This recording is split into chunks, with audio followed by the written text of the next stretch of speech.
Welcome to Read Out Loud.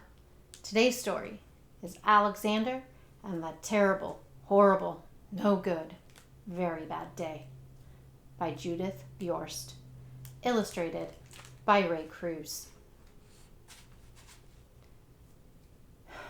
I went to sleep with gum in my mouth.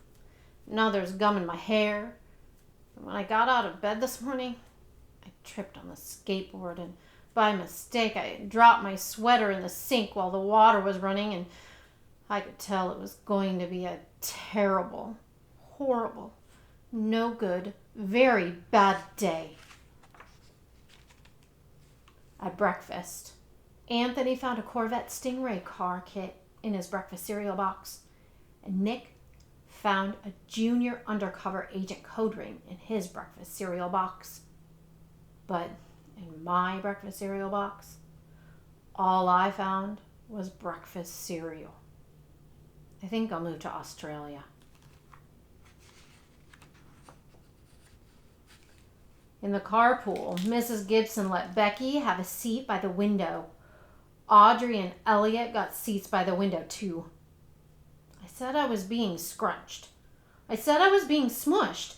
I said, if I don't get a seat by the window, I'm going to be carsick. No one even answered. I could tell it was going to be a terrible, horrible, no good, very bad day. At school, Mrs. Dickens liked Paul's picture of the sailboat better than my picture of the invisible castle. At singing time, she said I sang too loud. At counting time, she said I left out 16. Who needs 16? I could tell it was going to be a terrible, horrible, no good, very bad day. I could tell because Paul said I wasn't his best friend anymore. He said that Philip Parker was his best friend and that Albert Moyo was his next best friend and that I was only his third best friend. I hope you sit on a tack, I said to Paul. I hope the next time you get a double-decker strawberry ice cream cone, the ice cream part falls off the cone part and lands in Australia.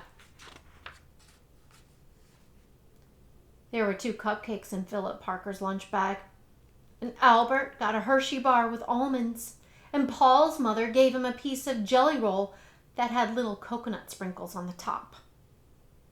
Guess whose mother forgot to put in desserts? It was a terrible, horrible, no good, very bad day. That's what it was.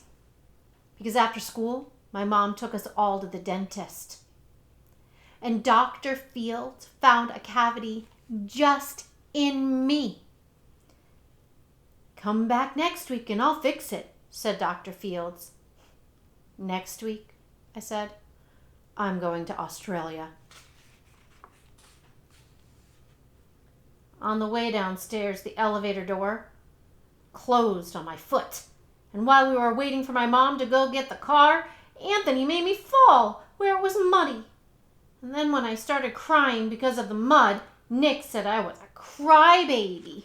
And while I was punching Nick for saying crybaby, my mom came back with a car and scolded me for being muddy and fighting. I am having a terrible, horrible, no good, very bad day, I told everybody. No one even answered. So then we went to the shoe store to buy some sneakers. Anthony chose white ones with blue stripes. Nick chose red ones with white stripes. I chose blue ones with red stripes. But then the shoe man said, we're all sold out. They made me buy plain old white ones. But they can't make me wear them.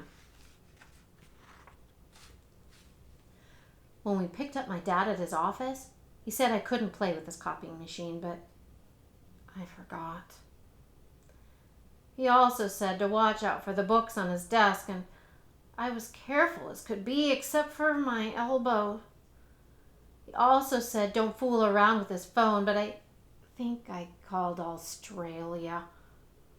My dad said please don't pick him up anymore.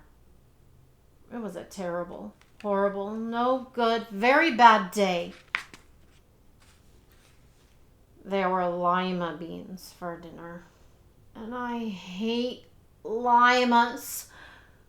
There was kissing on TV, and I hate kissing.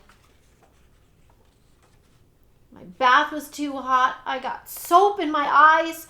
My marble went down the drain, and I had to wear my railroad train pajamas.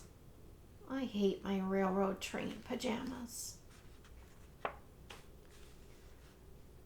When I went to bed, Nick took back the pillow he said I could keep, and the Mickey Mouse nightlight burned out, and I bit my tongue.